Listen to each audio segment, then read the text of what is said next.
Hi, everybody. Nice to see you all again, and I hope everyone is fine. First of all, I think as an international gathering such as this one, uh, we need to clarify terms, terminology. Language is a big barrier sometimes, and I've been realizing this and on a daily basis sometimes when talking to people, English-speaking people. So clarifying concepts and words is something very important, not to say essential, because uh, we can avoid misunderstandings of all kinds. Take, for example, the word of religion, the word religion, for example. I've soon realized that what a spiritist like me thinks when the word religion is pronounced is way different from what an English-speaking spiritualist may think. What I think about the word religion has to do with the Latin origin of the word, connection, religare, and this reconnection with the higher spiritual forces of life, reconnection with the spirituality, uh, with God, if you like, which is spirit above all. In this sense, when you say you pray, for example, for me, you're practicing religion. If you mention good behavior or doing good to others, living a good life, no matter what denomination or if you follow any religious denomination, this is to me a practice of religion, which doesn't happen for an English-speaking spiritualist. It more often than not brings out the idea of cult, organization, dogmatism. So I think we need to clarify this very well, because sometimes people, come on, you're talking religion. I'm talking religion, which means spirituality and reconnection with high spirituality, okay? Never dogmatism or denominations or the like. And, well, this subject today, people, is of not most importance, since we'll be talking here about something that humanity, sooner or later, will have to tackle in depth, in my personal opinion, and comprehensively, because we're talking about something that are problems that relates to all of us, and it's somehow connected to lots of physical diseases and, of course, mental and behavioral impairments we suffer on this planet. Thus, I wonder where the world would be, or especially my country, but for the thousands of groups working to help on the spirit release, But to get to know better about spirit release, we need to know more exactly what obsession is, or it really is. Once more time, the terminology obsession. So let's also clarify here that there are cases, and the director of the mediumistic circle responsible for this spirit release work, that there are cases that will certainly need medical, psychological, and psychiatric help altogether. I like to say this beforehand, because sometimes people think that they can only rely on a spiritual treatment or rely on a physical treatment, and sometimes depends on the case. The consequences have been going so far that the ideal situation is to make a kind of a little salad of treatment. I think Sherry agrees with me, because the person is really in such a bad condition that she needs a psychiatric follow-up, and also medical, psychological, and spiritual. If you fail in one of these, sometimes the results are not that good, not as good that they could be. See? You can interrupt me whenever you can, right? Whenever you want to. But there's a video the Zenits posted today's meetings page from the Spiritist Society of Baltimore, which outlines very well the idea of session. Hi there. You're watching a short series of basic questions about Spiritism. What is a spiritual obsession? A spiritual obsession is the negative influence that a spirit exerts over the other. Obsessions are carried out by disturbed spirits who are on the spiritual plane, either seek revenge or looking for someone to prey on to fulfill their passions and addictions. When someone dies, it doesn't mean that person will go through an instant transformation. On the contrary, individuals are after death what they were when they had a physical body. The only difference is that since they lack a physical body, they will use someone else's body to spiritually attach themselves so they could continue their passions. For example, for those individuals that had an addiction before death, when it dies, that person continues to have the same craving, but because it lacks the physical body, these spirits will attach themselves to someone who has the same kind of addiction and would stimulate them to continue to do drugs. Hence, the obsession will take place, where a spirit will continually to influence an individual to continue with self-destructive behavior. This is why it's so hard to stop, because when we have an addiction or passion, we are never alone. Another strong motive that spirits start an obsession process is due to hatred. For example, if someone was killed, that individual, now as a spirit, will seek revenge and it will create any situation in which the murderer will suffer. There are also obsessions. They are the result of evil doing from previous life experiences, where selfish and arrogant individuals caused many people pain, and as a result, those spirits who did not forgive follow their enemies, even in this lifetime, to make them suffer for their wrongdoing. Spiritism explains that apart from all the causes of mental and physical illnesses, obsession is, at the first hand, the primary causes of many diseases. Those who are suffering today are those same individuals who made others suffer in past reincarnations. And their illnesses is just the law of cause and effect taking place in their lives, because those who are suffering are reaping what they have sown. There are different degrees of obsession that range from simple influences, which is the unpleasant thoughts that pops up in our mind, to the complete control of the spirit over the individual, where the victim loses its will. Obsession is, without a doubt, the main cause of human disturbances and self-destructive behaviors. It is also the cause of unspeakable crimes, and even the creator of wars. Yet, obsession is unknown to most people. The knowledge of Spiritism is an incomparable factor to eradicate obsessions from our lives, because it reveals an entire population of individuals that we ignored existed. Religion in general have spoken of spirits, referring to them as being demons or wicked angels, eternally condemned to evil doing. On the other hand, Spiritism explains that spirits are regular people with our same needs, who are either waiting to come back to a new reincarnation or have evolved to a higher plane in the spiritual evolution. This is a short but good explanation about the obsession. And what I was saying before, this is it's a delicate subject because it goes sometimes beyond our expectations in terms of what the treatment can give you in terms of results. So, well, actually, the information we can exchange here could fit a long webinar. I was shuffling the pages and the things I've already lived in my life in these 40 years, taking part in this kind of mediumistic circles, therapeutic mediumistic circles. It's so much evidence. It's so many synchronicities and so many things that I could share with you here. But of course, the space and time, well, space is not a problem nowadays, but time is very short. So if we want to assess this information we've acquired here in its own merits in a very comprehensive way, we should talk a lot.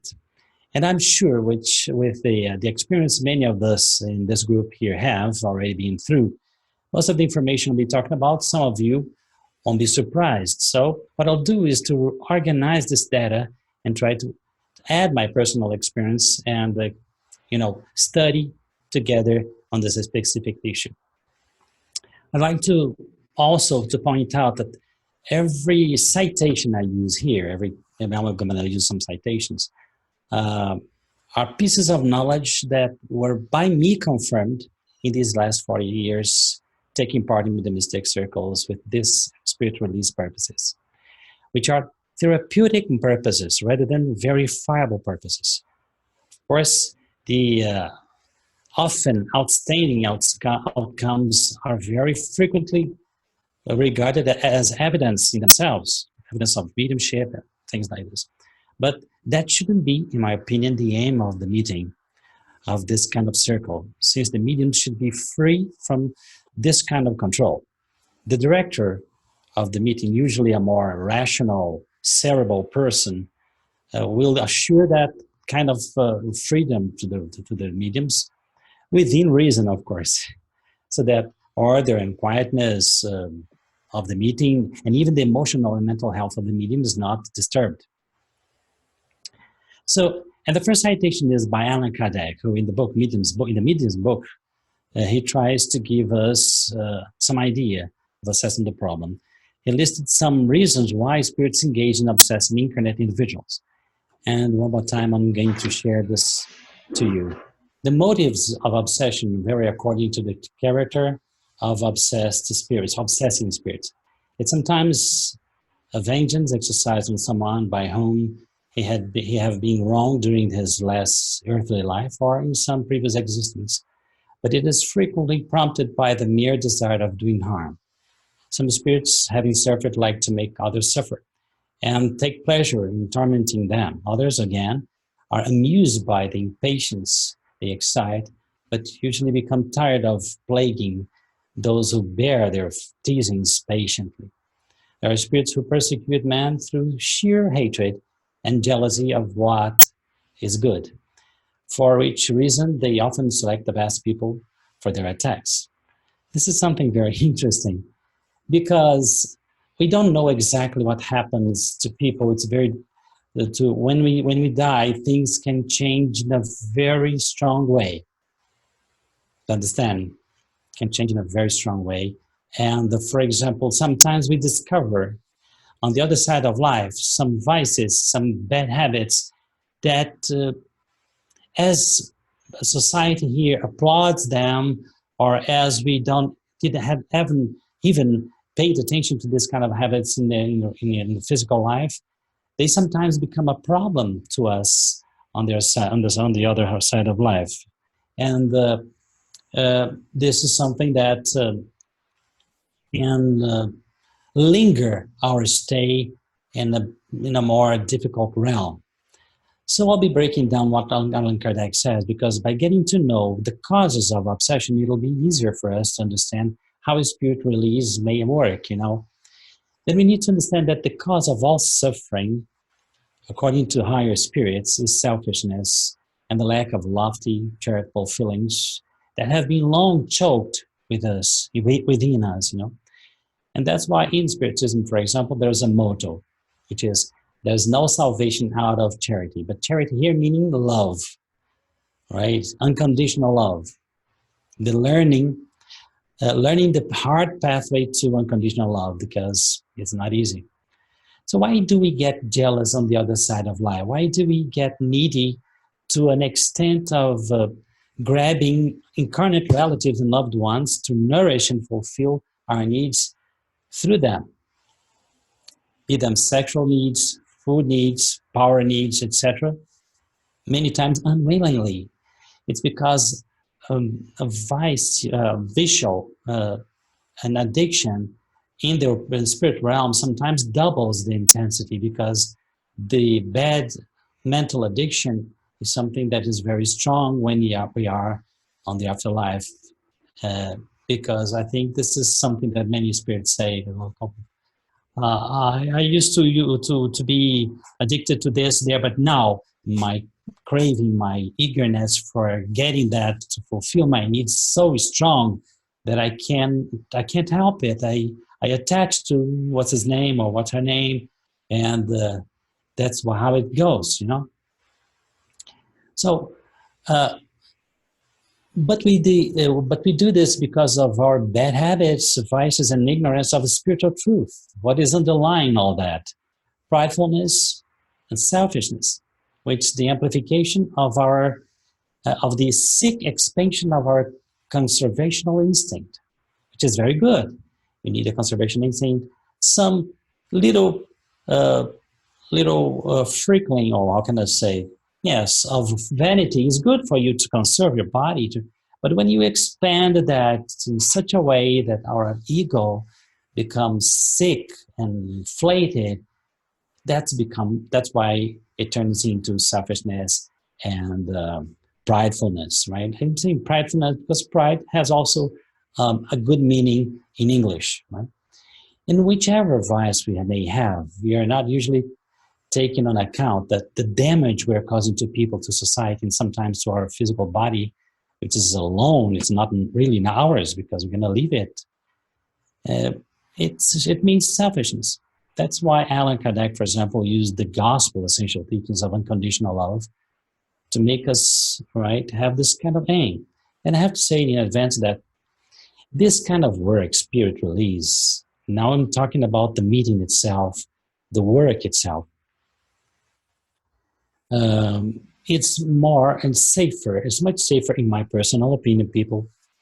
It's much safer and ethically advisable when the physical team doesn't charge, which spiritists usually don't do. Why is that? Because the higher spirits want to teach us true unconditional love, which is something that will link us to the highest spiritually possible through our level. When we charge, we are not conceiving very well, the idea that spirit is the most important thing to us and that we need some kind of physical reward for the spiritual thing we are dealing with. What exactly is our goal? Is what the highest spirits ask from us. See, Jesus talking about this reward thing, and he says in the gospel, uh, he says, let me quote him again, open the page, I'm not going to share anymore. And he says, and when you make your prayers, be not like the false-hearted men who take pleasure in getting up and saying their prayers in the synagogues and at the street turnings, so that they may be seen by men. Truly I say to you, he says, they have their reward. This is Matthew chapter 6, 5, verse 5. And what is the problem about having a reward, you may ask me? At first glance, no problem. We need something. But the point is not the reward itself, The point is the quality of this reward. If you have been exchanging spiritual benefits by other low-key interests, like the applause and public acknowledgement, like in the Pharisees, the time of Jesus Christ, for example, were looking for, you have already received what you wanted. But here, and mostly there on the other side of life, what we'll need, what is the currency we'll need when we get there according to higher spirits? Peace of mind, good emotions, absence of any kind of vicious attachments, etc. And if we didn't value these things here, down here on earth, we may be asked by our conscience in the afterlife and hear that kind of loving but strong voice saying to us, you've already chosen your reward, my son, but what you chose as a reward, down here or up here, this has no importance. Which means, in the end, at the end of the day, the spirits want us, they're worried about us, and they want us to be healed, to heal our souls, and to get together with them when we depart from here. So having said this, let's get started. So we've already have here why spirits obsess incarnate people and vice versa, and why we should keep the spirit release work at the highest levels possible, because there are very delicate and important factors that comprise the situation of obsession. But to simplify this, now I'm going to share one word by Kardec one more time. He says, let me see, sharing here again. Here.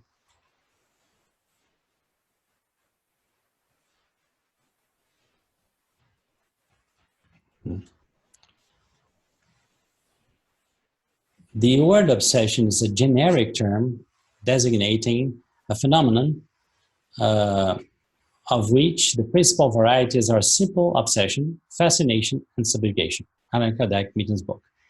This is something for us, this is something pedagogical just for us to have. The simple obsession can also be, before the simple obsession, I would like to add symbiosis of minds. He said, this is another book.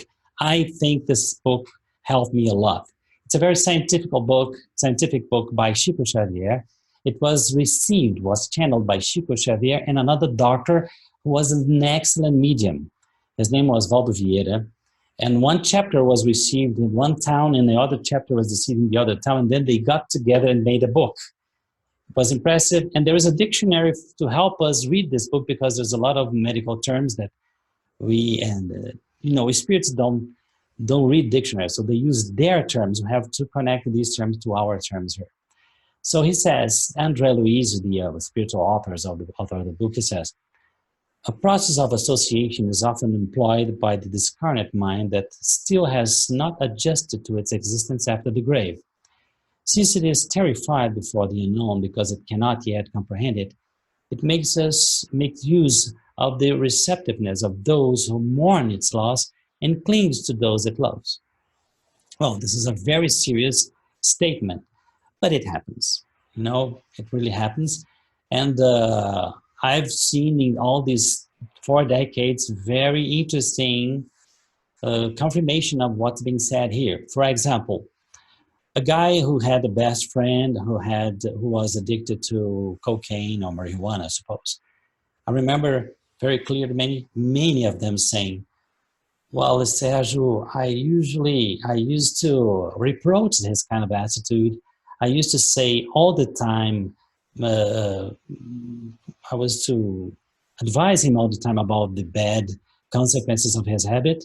And after his death, which was 5-6 months ago, I'm feeling a great eagerness to start smoking or taking the drugs.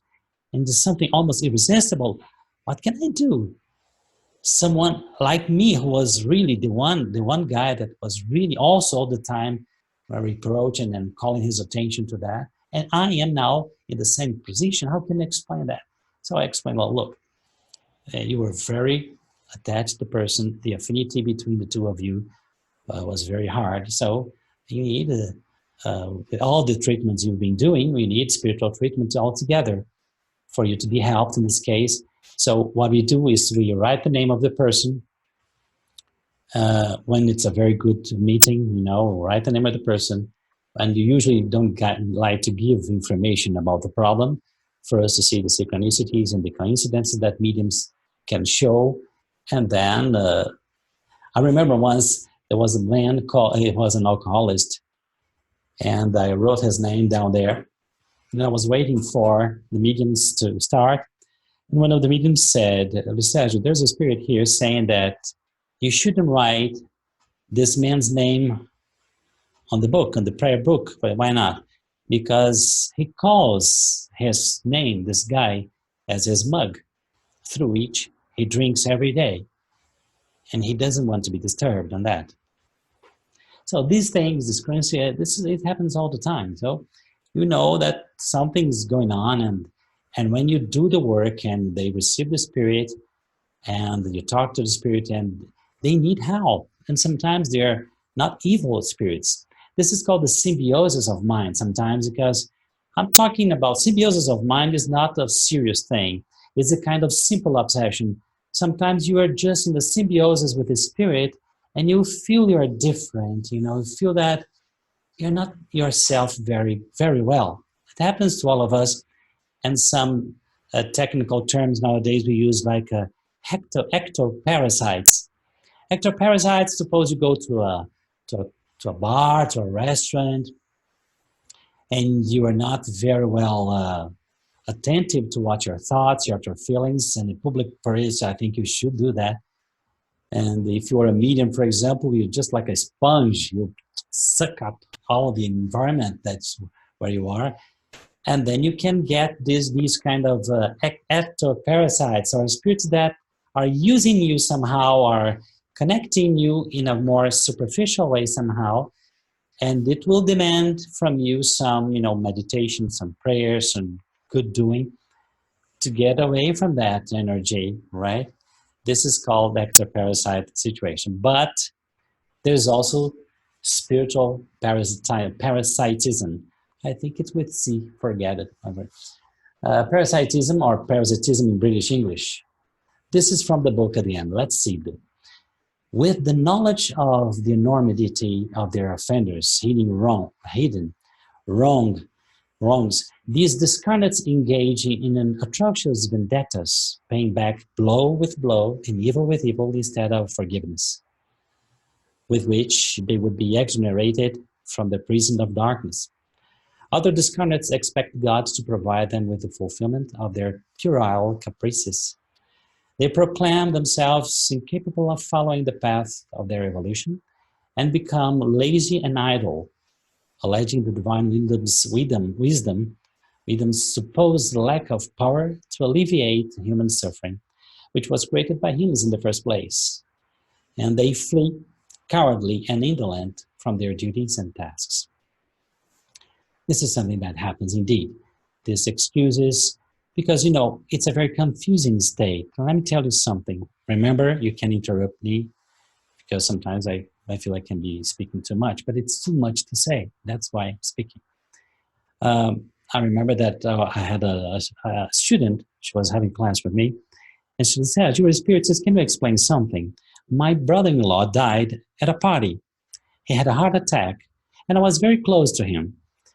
But now it was 2 months ago, and now every time I visit my mother-in-law, where he used to live, later on, I dream about him, and he is just kind of lumbering robot. He's sitting on the sofa, and he can't speak." And I gave some instructions to her. I said, "Look, maybe he's there in your home.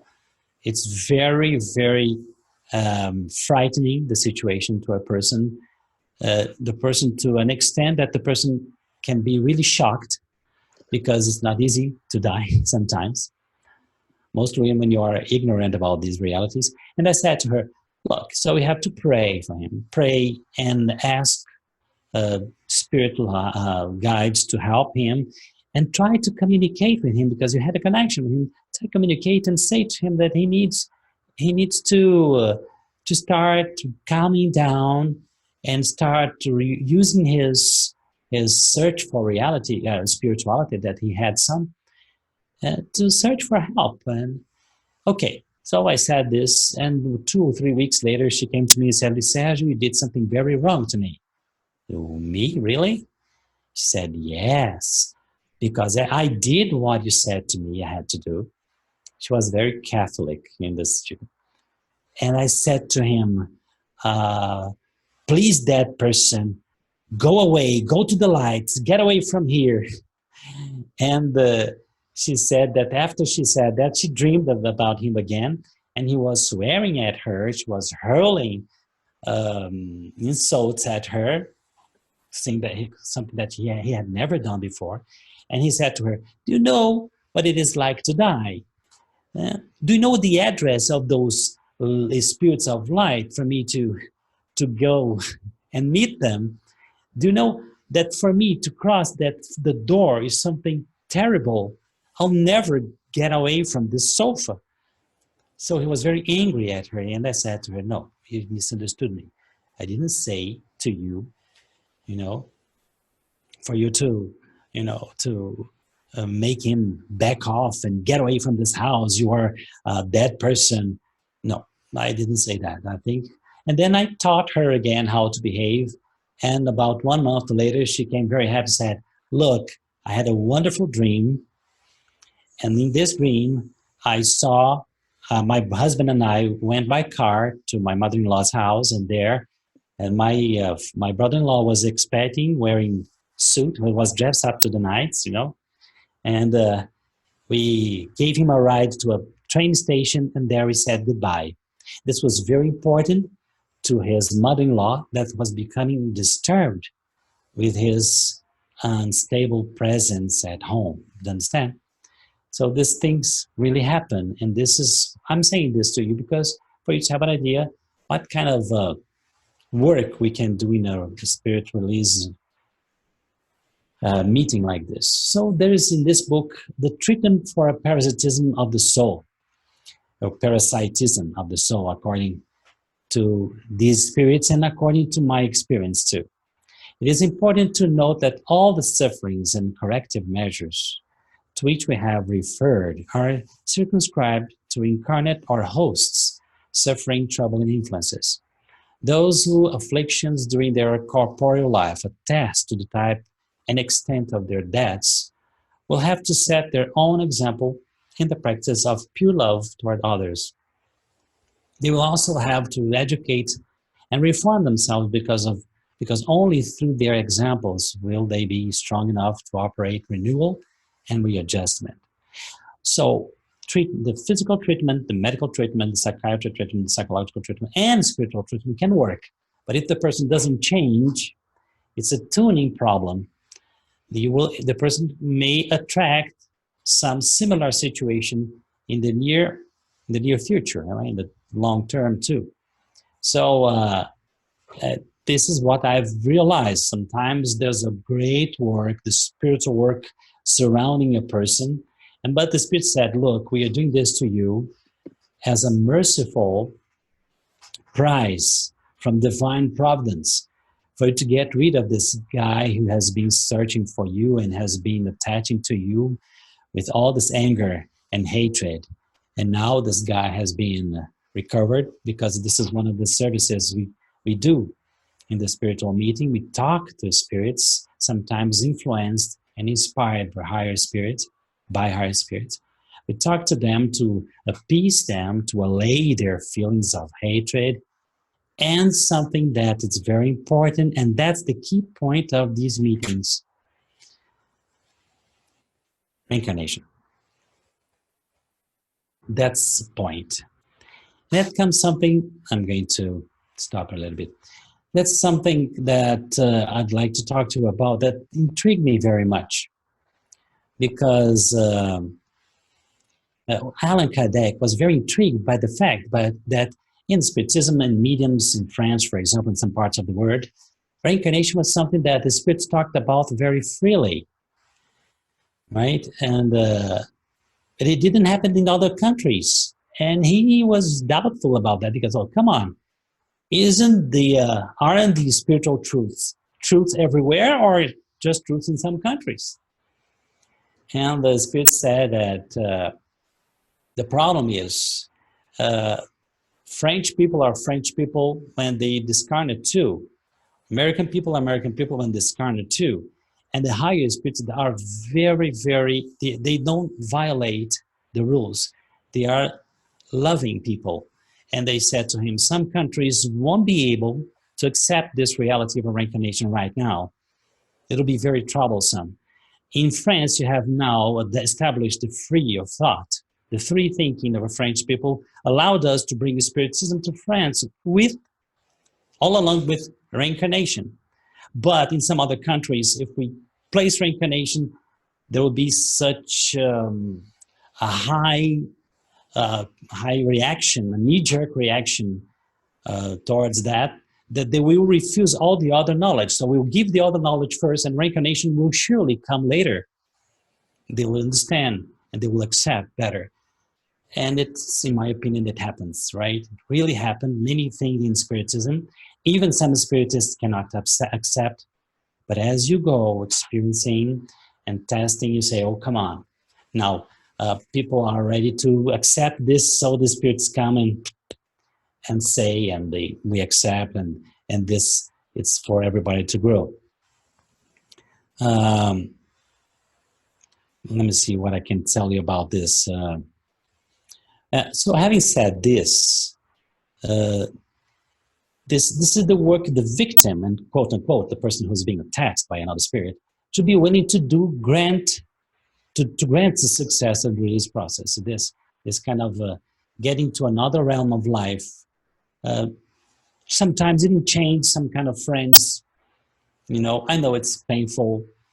I know it's difficult, but I once Jesus Christ, he healed a blind person, and he said to the blind person, "Okay, I'm healing you, but don't get back to your village." I think that was very profound. Why not? I've just been healed, and I'm not blind anymore, and now I can't go back to my village. I think he was speaking in a spiritual way, don't back and don't go back to your peers. And to do that, you need to raise your tuning by changing your thoughts. And that's what one thing that I would like to talk to you about. Some books that self-support books, sometimes they, by overlooking this kind of problem, they don't understand that for some people, thinking blue, as I think I've already said this to you, thinking blue, thinking pink is not that easy, because there are other people all together with them thinking gray. So it's not easy just to say, come on, pray, and come on, do this and think good things. This person needs help. And sometimes only spiritual help will trigger will give rise for the person to have some new life, right, a new breathing into what the person needs. I can stop here a little bit to see if anyone has any question about it, or for you to talk to. Right?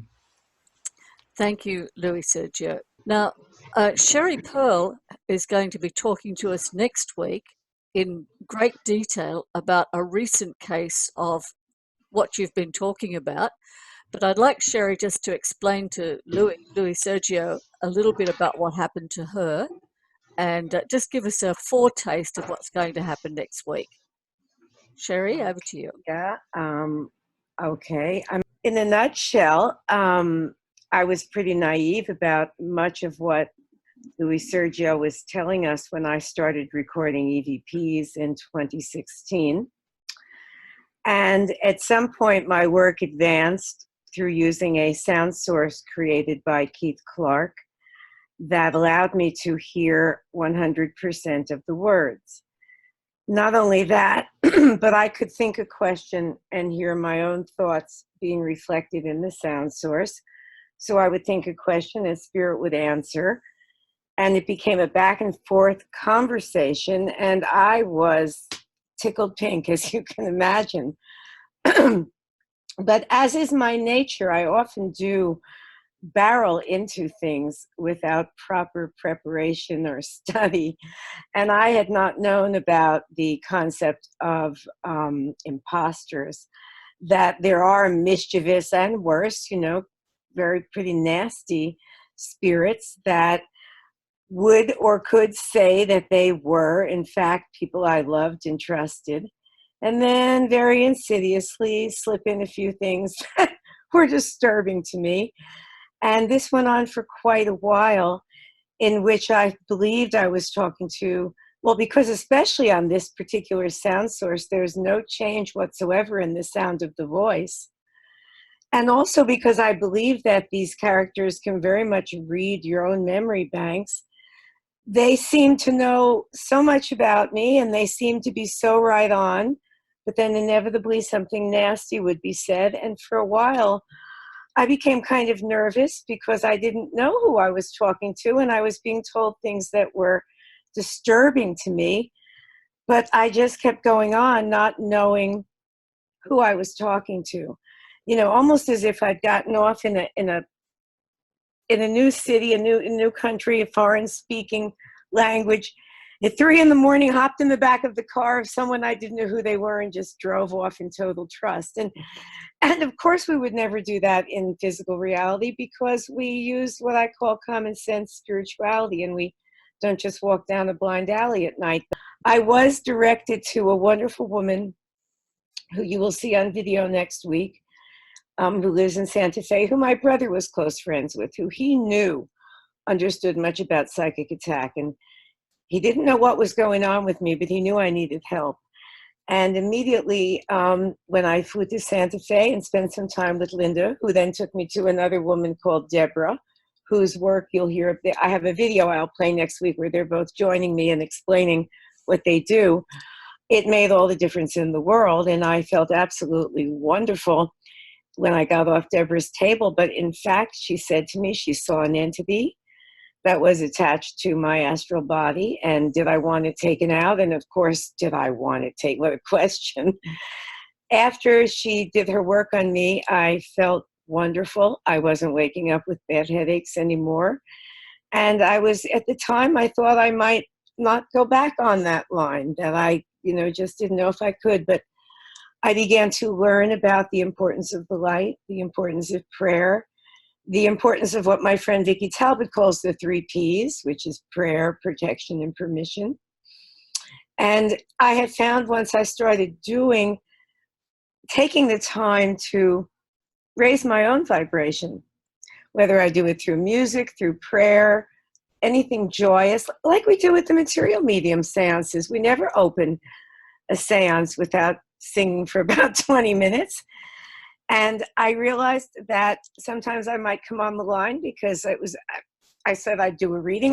My emotional state, I did not even take into consideration. If I said I would do something, I would just go ahead and barrel into it. And I think that my naivety brought about a very big learning experience. Now looking back, I realize it was very important for me to go through that.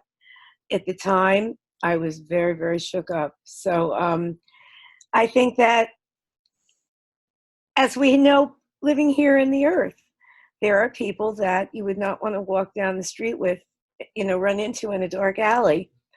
And there are wonderful people who will give you the shirt off their back. And we have to use common sense, and certainly if we're going to work with unseen forces, we have to be sure that we are discerning. Now I just know right off the bat what a good spirit would say, as opposed to one that's looking to take advantage of my headspace. And so I also learned about discernment and the importance of being very diligent and not falling asleep on the line, which is something I did. Just really bringing my best self to it. And if I sense if there's any remark made that I'm not comfortable with, questioning very, very deeply who's there. And if I'm not comfortable, ending the transmission. But I have to say, the work, which I also have made a small video, Wendy, I can play next week, of the little ritual that I do now. It's made a very big difference. So I do think that we can be protected, but I think that we need to go in with our eyes open. And it's not a game, and it's not a person-to-person call with EVP. I think many times it's a party line. And so the practitioner, have to bring our best self to it and pay attention. Don't just take anything anybody says any more than you would in a social situation here in physical reality. Here, you remind me of my mother, not because you're as aged as she was, but because she went through the same situation. She had been a medium, although she came from a Catholic realm, and she used to take me everywhere, literally everywhere, to from fortune tellers to to Afro descendant cults, and I saw lots of things, lots of phenomena. But on the other hand, I was a very sensitive guy, and I was like a sponge, and for me it was very bad, because while she was okay, I was just almost dying, and when I found out, I was 14 years old, I found out the work, Allan Kardec's work, which is the method for you to get away and for you to go through the right direction. Sometimes my mother later on was going to tell people, this guy here would sit me on the sofa and would make me read the books and to know the books by heart for me because yes, these experiences of yours are very important, because you have the notion of reality. That's the problem. That's the question. That's it. That's the book, right? Yeah. Yes. No, I have This it on guy, my phone. Yeah. that guy saved me, because Right. I was, my brothers were kind of esoteric.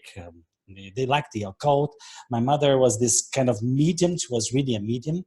Wow. And I was among all that and feeling many kinds of strange energies. I suffered a lot. And that guy, they said, look, Mom, let's do things straight.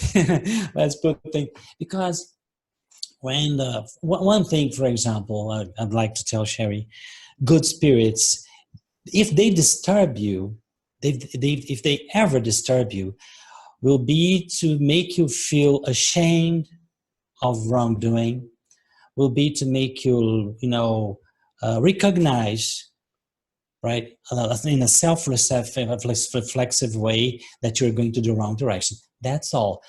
Yes. Other than that, I don't believe that higher spirits will never cause you trouble. Yeah, will never make you feel in the dark or angry or afraid or disturbed, So, so I've learned. Yeah, that's very important. And your experience, this kind of experience, that's why I tell people, what I'm writing to you here on the screen, what I'm passing on to you is not speculation. Because maybe when I began, when I was 14 years old, 15 years old, many of the things I was reading was speculation. But as I experienced this through the meetings, through my life as a spiritist, although I don't like labels, right? I call myself a spiritist because I search for these things just like you. I remember Allan Kardec saying, he said something, it's interesting. In the United States, what we call spiritism in France, they call it spiritualism there. It's almost the same thing. The only problem is reincarnation. I don't know exactly why, but then I told you the spirits came to him and said, look, they will get there in terms of reincarnation. Not now, because we don't violate the rules, People need love first, knowledge later. That's it. So I think this is amazing. And that's what we're talking about. And as I was saying before, reincarnation, just for me to wrap up this kind of the therapy, reincarnation is very used in our meetings. Why? I'll give an example. The spirit, for example, in the group I take part nowadays is 20 people. I used to be the director, and now it's my friend, the director, because I'm used to talk to spirits, right? And one of the things they do is to use ectoplasmic works at the spiritual level, their dimension, but still ectoplasm, because many mediums see and many mediums feel. For example, my stomach is very upset, so I say, calm down, people, this is ectoplasm being released to help spirits. How do they help spirits? For example, suppose Craig Hogan has a problem. A spirit that from the past is trying to do him some wrongdoing, something bad. And then one of the mediums, usually the most compulsory medium, receives a very troublesome spirit. And what do the high spirits can do? If we are good in that day, if the mediums are well tuned, they build an ectoplasmic screen and connect the unconscious memories, the subconscious memories from past lives on the screen. And then they work in his emotions to connect the image for him to feel that, I did this. Wow. Because the problem is usually forgiveness. So look, you don't forgive Hogan for doing that, but I'm telling you, look what you did 5 reincarnations before that. But they usually do this when spirits are psychologically prepared to accept the idea of reincarnation. That's what's important, people to know about that. Because if the person is very, in my opinion, if the person is very against this kind of idea, maybe the spirits cannot use this tool. It can be so shocking for the spirit that it wouldn't do the right work. But sometimes the spirits say, first they reject, they say, come on, I didn't do that. Come on, aren't you showing to me? It's not me at all. And then after they use this ectoplasmic energy to connect the images together with their feelings from the past, they really get devastated. So come on, I don't believe I did that. And I've been pursuing this person all my spiritual life here. I'm wasting my time. What can I do? And so the higher spirits come into action, and it's beautiful. I've seen beautiful scenes of rescue, spiritual rescue in this kind of situation. And of course, the person who was the victim, the other day immediately starts feeling some kind of, just like you felt after that person helped you, Sherry. Unbelievable. And you say, oh, come on, it's another life. I was in the darkness, someone turned on the lights. It's something that you, yeah, just like that. And, but one thing, it's the attachment can be, for example, I was talking about ectoparasite thing that was a superficial obsession. But Allan Kardec also tackled the issue of the more serious obsession, which is the endoparasite. That spirit that from karmic reasons, for affinity reasons, has a more automatic connection to you. This problem is usually a bit more difficult when we require from the victim, quote unquote victim, a more radical change of heart, right? A change of direction in the life, because this is what's going to be to make this the spirit change. For example, once I was taking part in a charity, a working program for an outreach charity for young poor children, and I was helping. I felt a kind of connection with this poor guy, and I decided to help him more than the house where I was helping. And what happened later on is that higher spirits had led that creature, that young man, to me, because he was connected to the spirit that was trying to combat my work in the Spiritist Center. And when I helped his, son or nephew or grandson, I don't know, he fell apart. He said, "No, come on, I cannot do any harm to this guy because he helped the person I most love here on earth." So that's this beautiful synchronicities, and if things that people, if I could be talking to you here for hours and hours of these cases that make us go on and for 40 years nonstop, and it's another point that's very beautiful. You can start solving problems without reincarnation, because you can, lead people to pathways that only reincarnation would do the job for you, right? Oh, you have to get him to receive him as a son because once, a long time ago, you took his life.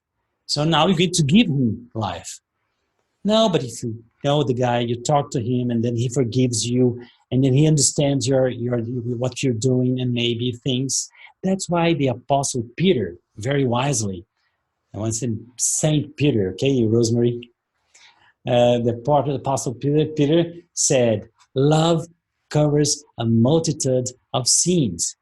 So it's not that mathematical, you did this, you're going to pay like that. No, if you do well, if you start, because what happens in the rhythm of in the idea of conversion?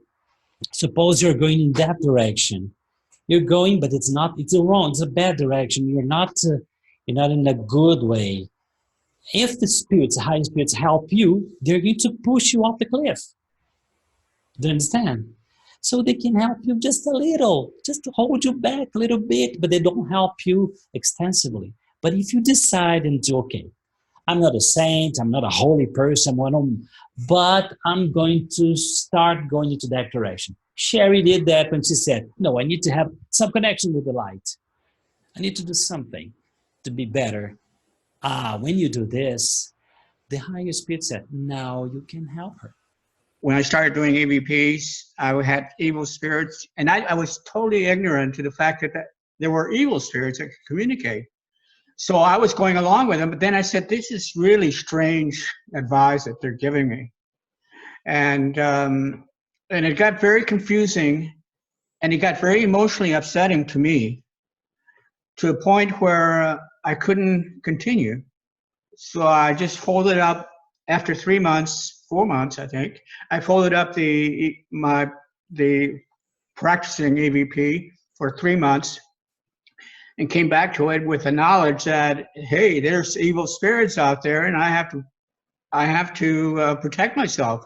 I have to know how to deal with them. Some of the issues that have come up has been questions of deception where they pretend to be people that you know, and they're not the same person. And the reason you describe, the reason you can tell that is because that's not the person you knew when they were here, and that's not this person I know. And their attacks were very, very emotionally disturbing to me. So I had to stop, get information. I went to the ARI conference, talked to Rob, and he says, for sure you were hijacked by evil spirits. And so I became fully aware of that and did what Sherry did, to protection, prayer, and the other word. And that seemed to help. And with the awareness that they are there and they can come in anytime when you least expect them, help me deal with them. Now I'm having less interruptions, and they can be very nasty. They can reveal themselves in ways that in their speech mannerism. And some members of the EVP practice have also told me about the vocabulary that they use, which is very insulting. And they kind of creep up on you into the conversation that you're having. And the other thing is, when I'm doing EVPs, I have the person that I speak to, there's secondary voices that are coming in the background, which may be very supporting of the person I'm talking to, or they can be very contradicting of the person that I'm talking to, so that they create a kind of sense of conflict. So that's one thing that's happening. But I'm very acute and aware that these people come in, or these spirits come in, and I don't know. I've been ignoring them, and I thought ignoring them because they're not coming in this often now. Is that a good way to deal with them? You know, I think that what gives them the most power is our fear. And initially, a few years ago, I was terrified. So they really had me going and coming. But I really think that they're punks now. And one of the things that has made them have very little interest in me is that I'm presenting myself with a tremendous amount of light to begin with. And you'll see my ritual involving, things like sage, prayer, all kinds of stuff. So partly they don't like me as much because, I have the tuning fork that has the vibration of the angel vibration. And if I'm not sure if I want to do a test, I hit the I hit the tuning fork and put the sound by my ear, and they'll go, "Oh no, Sherry, please stop." But mostly it's because I'm onto them and I'm not afraid of them, which is what I think really diffuses their power, and I very much paid a lot of attention to the show, the YouTube channel Swedenborg in Life. It is a bunch of millennials who've gotten together and have taken the teachings of Emanuel Swedenborg, which I do find difficult to read in a book this thick, and they break them down and they talk a lot. Swedenborg apparently communicated with both good and bad spirits. He would call them angels and devils, and he didn't use EVP, I'm sure, in the 1700s, but he had extensive conversations with them. And he would say that occasionally he wouldn't run from a conversation with a lower entity, only because he had the obligation, he felt, or the responsibility to enlighten them as well by, just possibly showing them that it's very funny. They'll say to me, "Can't you stay on the line?" And if they get on, and I'll say, "I'm going to cut this transmission," and they'll say, "Well, we just want to talk to you for a little while," and they'll say to me, "But they'll say, Sherry, we don't understand this little goody two shoes stuff you got going there. You don't have any. It doesn't look like fun to us." I don't think the group that I've known were so very evil, as they were just mischievous, bored, looking to have some fun with me. And once I overcame my fear of them, they just sometimes if they can get on, they'll threaten me and say, you're not going to get through to Mr. Edwards. We're always going to be on this line. But I know that that's just, they're trying to frighten me. And as long as I understand that the light is stronger than their darkness, and I say, well, take care. I call them the leg for the lower entity group. And they'll say, hello, Sherry, this is the leg. And I'll be like, oh, gee, and I've got better things I've got to do. But I've made it more like, I'm not scared of you guys. My greatest comfort is coming from knowing that as long as we stay with our light and our intention and our purpose, they're pretty worthless. They can't do a lot. And Right. should it go further, there are those who can help us. I mean, Deborah and Linda, I will play the video next week of the two women are in the video. We made it last week. I was visiting with them. And like as Linda said, there's nothing to be afraid of, you know, that as long as you stay strong in your light and your intention. It's like annoying people in the next booth in the restaurant, maybe talking a little bit loud, but they don't have any power over us unless we give it to them. Thank you, Sherry. Now, it's going to be a fabulous talk next week. I think we've obviously got a lot of material to go on with, and I'm just conscious of the fact that the hour is up and people have other commitments. Craig, can I get you to come in here at this point? I think you'd agree with me that a lot of people in the New Age deny the existence of negative entities. Yeah, and it's worse than the fact that they deny it. They also will approach the afterlife, and they'll approach these entities and interdimensionals, and they'll egg them on, and they'll invite them in, and they have no idea what it is that they're playing with. They are, as Lewis said, it is as though you were living in a city, and you had these hoodlums who were living around you. They're outside, they're in your yard, they're in the next house, and they're going over and knocking on the door and inviting them into their house. And so the New Agers especially, but even those of us who are in this field, we have to be very careful. And the kind of work and the kind of speaking that you've been doing, Lewis, and Sherry, of course, that we need to let people know about this. They need to understand this.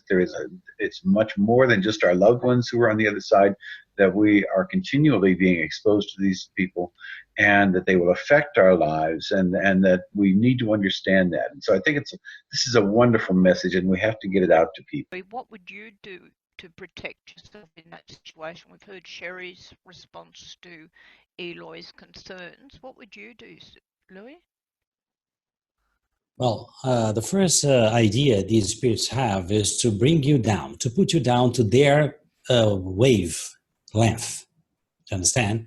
Yes. Just like Jesus Christ one more time said, pray and watch so that you do not fall into temptation. So when they provoke, when they tease you to be afraid, just like Sherry said, don't be afraid. But don't be angry either. If you get into anger, into unrest a lot, you will lower your waves and they will have space in your activity. Understand? This is the key point. Don't move your peaceful of mind. Okay, bad words, taboos, swearing. Okay, I'll pray for you guys because you need help. That's what they need. They need help. It can be a loved one of us, people. Life on the other side is not easy. I'm talking to you here, but I don't have any idea what I will be like when I'm on the other side. Maybe I'll be one of those guys that will be desperate because of this or that reason. Because when we go to the other side, we see things that are very shocking. We see, for example, we get in touch with our friends' minds and we get in touch with their true opinion about us. This can be very shocking. So it's a very disturbing atmosphere. So the point is, don't get into it, just I'm doing here because of the on high and because of the highest good of humanity, and my interest here is not personal. I'm not here because I'm a furious person. No, I want to help people. I want to help you guys. Pray for them, and everything is gonna be all right, I guess, right? Mm-hmm. We had learned from Sonia when we were at the conference, I think it was in 2014, we learned how to connect with a station. We didn't realize there was more than one station then. And so we were trying to connect with the Brazilian station, and we were successful in doing it. And they honored the fact that we had wanted to connect with the station by forming the North American station. And so then we were connecting with the North American station. After a couple of months, the signal stopped, or they were distorted. There were problems with them. And Suzanne Wilson was the one who told us that what was going on was that there were lower level entities between us and the North American station, and that they were interfering. And the reason they were interfering is because their thought forms, and these evil entities, because their thought forms, they were feeding on the animosity and the cruelty and the violence on the earth plane that gave them life. They were in thought forms that were evil. And we were threatening them because we were going to bring this down to humanity and help humanity to learn this, and it was going to rise the level of humanity.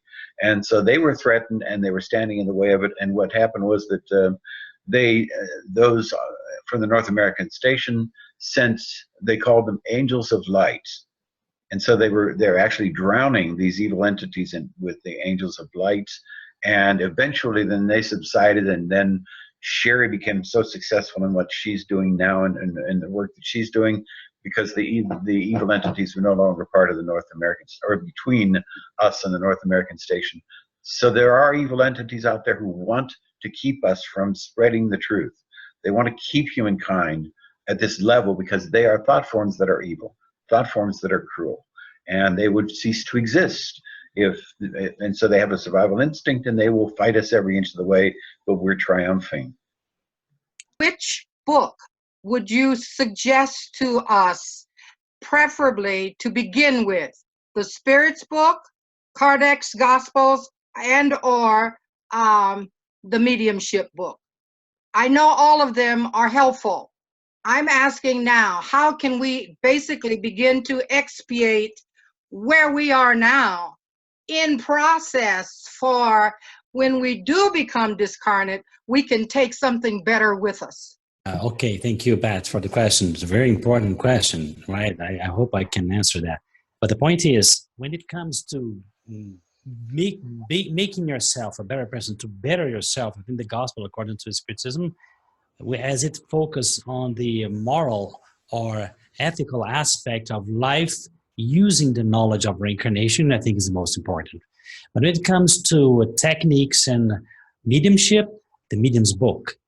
And when it comes to the Spiritists' philosophy of life, the Spirit's book. Do you understand? The medium's book is very important. When you speak about, for example, the match, if you read the Spirit's book and the medium's book all together, they can tell you many things, like, for example, the classification of spirits. Because Allan Kardec was very didactic, so he came to us and said, for him, there are many kinds of spirits, and he tried to classify them. And this classification is very useful. To me, it had been very useful.